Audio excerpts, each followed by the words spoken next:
बनवाया था, बेसिकली ये बनाया था अशोका ने, ठीक है। ये जो जगह है ये धम्मिक स्तूपा बेसिकली बनारस में सिचुएटेड है और लगभग 15 किलोमीटर क्या है दूर है यहाँ से, ठीक है। बेसिकली ये जगह का सिग्निफिकेंस इसलिए है क्योंकि ये वो जगह है जहाँ से गौतम बुद्ध ने क्या किया था, अपना पहला सरमन यानी कि जो उपदेश थे वो डिलीवर किए थे, ठीक है, अपने 5 शिष्यों के साथ। आप आते वक्त वहाँ पर एक फोटो भी देखे होंगे जहाँ पर गौतम बुद्ध के साथ 5 उनके डिसिपल्स बैठे हुए थे, ठीक है।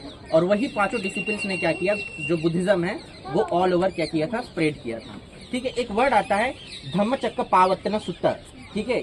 ये जो वर्ड है वो क्या है, पाली में है, संस्कृत में है, ठीक है। और इसका मतलब क्या होता है, टर्निंग द व्हील्स ऑफ धर्म, धम्म चक्र पावर सुत्तना सुत्ता, ठीक है। इसका मतलब होता है कि धर्म, जो बुद्धिस्ट धर्म की जो शुरुआत है वो यहीं से हुई है। क्यों? क्योंकि यहाँ से जो उपदेश दिए थे वही उपदेश, ठीक है, जो उनके पास डिसिपल्स थे उन्होंने ही फैलाया था। बुर्मा में कहाँ पे, और फिर चाइना में, तिब्बत में, ये सारी जगहों पर उन्होंने फैलाया था। बेसिकली उन्होंने क्या उपदेश दिए थे, उन्होंने 4 जीवन के ट्रुथ बताए थे। कौन कौन से? पहला उन्होंने बताया था कि जीवन में दुख का आना संभव है, ठीक है, जो दुख है वो हमेशा हमारे लाइफ का पार्ट रहेगा। दूसरा चीज उन्होंने क्या बताया था कि इस दुख का कोई निवारण नहीं है, ठीक है, वो आएगा ही, हमें उससे फील आउट करना है, हमें उससे कॉप आउट करना है, यानी उसका सामना करना है, ठीक है।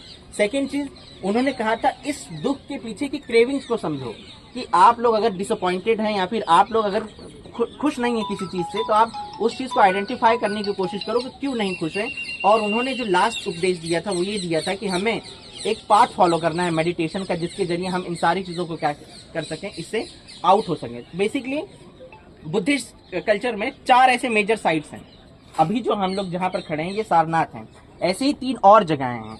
पहली जो जगह है वो लुम्बिनी, कहाँ पर, नेपाल में पाई जाती है, जहाँ पर जो गौतम बुद्ध है, जहाँ पर उनका जन्म हुआ था। दूसरी जगह है वो क्या है, बोध गया, बिहार में पड़ता है, जहाँ पर उन्होंने एनलाइटमेंट, जहाँ पर उन्होंने अपनी शिक्षा ग्रहण की थी। और ये जगह है सारनाथ, जहाँ पर उन्होंने पहला अपना उपदेश दिया था और इस उपदेश के जरिए पूरे ऑल ओवर कंट्री में जो है बुद्धिज्म फैला। और लास्ट वाली जो जगह है वो है हमारे कुशीनगर, गोरखपुर में पड़ती है, ठीक है, जहाँ पर उन्होंने अपना जो शरीर का त्याग किया था, ठीक है। तो ये जो है हम लोग उस